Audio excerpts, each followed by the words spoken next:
Hello, my name is Mallory Ervin, and this is my set 2 practice interview questions for RCTX 4900. Here's my first question. What experience do you have facilitating recreational therapy interventions? Pick something you are good at and share. One of my all-time favorite interventions was a creative arts intervention. I was paired and working with a mixed group of females and males of all ages. We were painting Easter canvases, and it was similar to a paint by numbers type activity where each individual was handed a card and it had the picture on it, and then it had the matching picture paired on the wall, and the participant would paint the matching picture on the wall that they saw, and they randomly drew.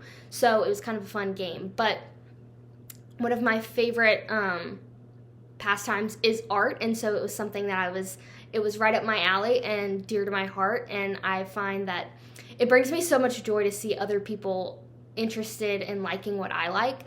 Art is such a great tool to use for expressionism and for someone to express emotions and just themselves in a different way. And it was just a really cool experience to see all these individuals be touched and moved and engaged in an art activity like this. And so it was very special to me, but also just a great experience.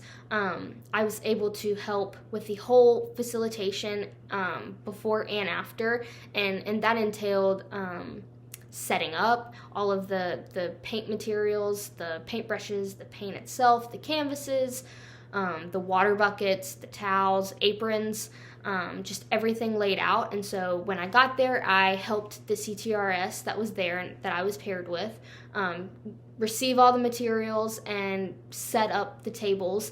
And we pretty much waited for the participants to come in at that point. We welcomed them and we got them seated and ready for everybody to get started. Then we had a briefing session of where we just introduced what we were doing that day, gave instructions and directions on what would need to be done, the goals, and just the details of the intervention and what we were doing. Participants were able to ask questions at that point, and we answered them. And then we got right into the activity, and that was pretty much the majority of the facilitation. But we carried the activity out.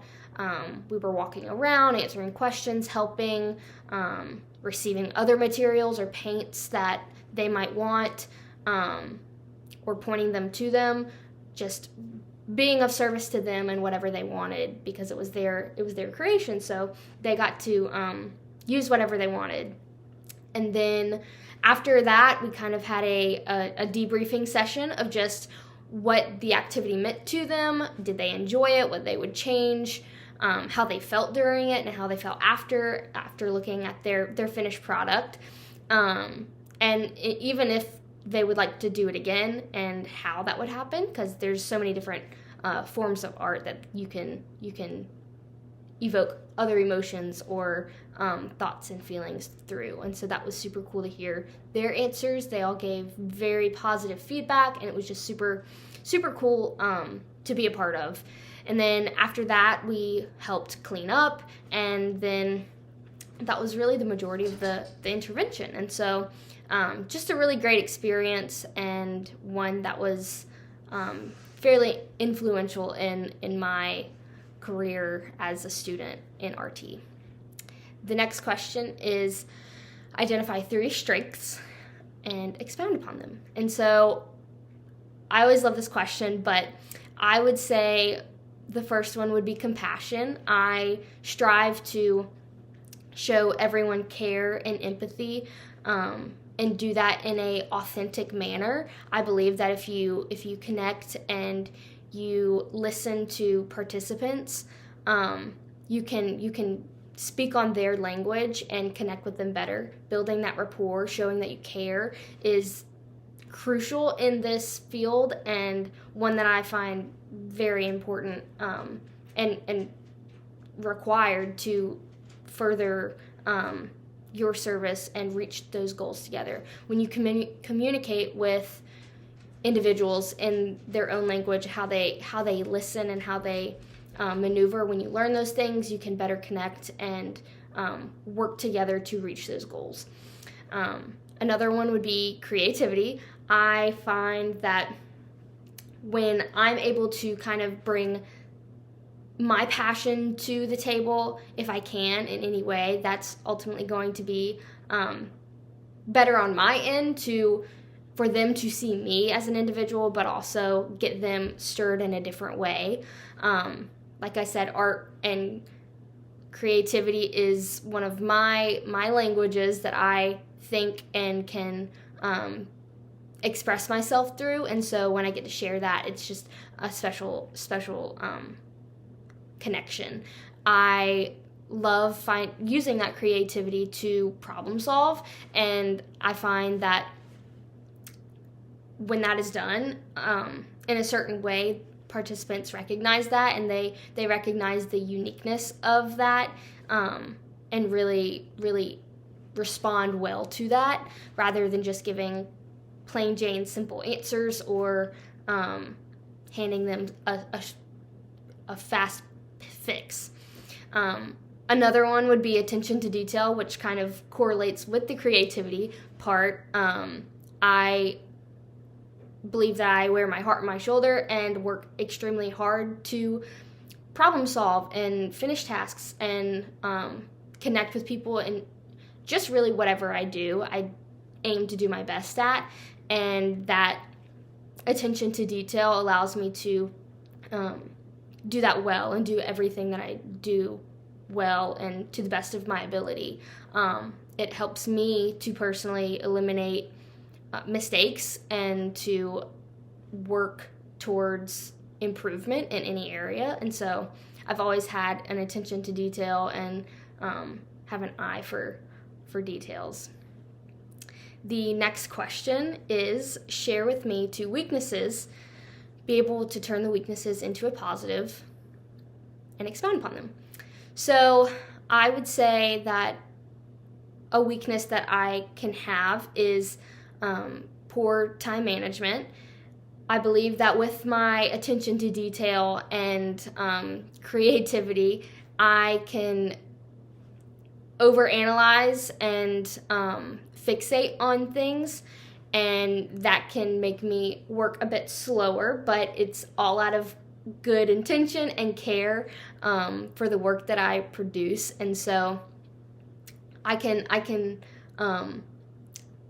focus too long on a task, but ultimately it will get finished in a timely manner. But I usually keep, because of that, an agenda. I can't live without my agenda, and so keeping something like that helps me to eliminate the time management risk, and to organize myself and my tasks and everything that I have to do in a timely manner. And it's just better for me to organize all my thoughts and all my intentions by doing that. And so time management has been something that I've always worked on.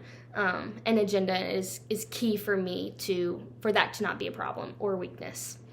The next one, I believe, would be I tend to overthink, kind of along those lines of just having an attention to detail, and can easily overthink of various options or solutions, which can lead me to overthink. But ultimately, having tools in place like an agenda or a pros and cons list. I write out all of my options and solutions that I think of in my head out on paper, and I will do a process of elimination to decide the best factor and route for me to take. So just finding those little strategies to help me fix those weaknesses into strengths, or just eliminating them altogether, has really been beneficial to me. But just knowing myself and how I think and process and do things, but how I can fix those and make those more efficient is extremely important to me, and I love being able to grow in those areas. The last question is, tell me about a time when you had to take initiative. Be short and to the point. So in a time that I had to take initiative was in one of my leadership roles in a club that I'm a leader in. I noticed that my peers and other board members were not as confident or familiar with how a formal meeting should go about or be organized, and that led us to not be as productive, but be kind of scattered. And I, as the leader and being as organized and type A in a good way as I am, I found that I thought that it would be a good idea to create almost a outline of a proper meeting, like a shell almost, or template would be beneficial to implement into our club constitution. So I took the initiative upon myself to create that and implement that, so that way we can eliminate that barrier and be more productive as a group.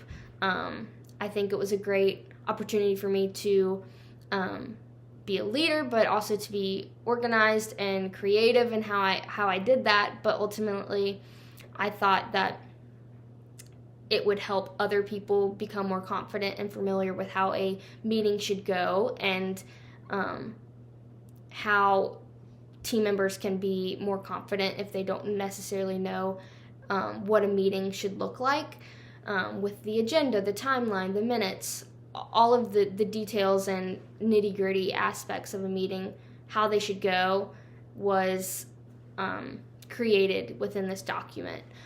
And so I created that and made copies, shared documents, and ultimately put it in our constitution so that other future members and leaders can use and implement if they might not be as familiar with how a meeting should go. Looking back, it has been extremely beneficial in how the rest of the meetings have gone, and I truly do believe that our board members are a lot more comfortable and confident with how our meetings should go and what they expect out of that. Thank you.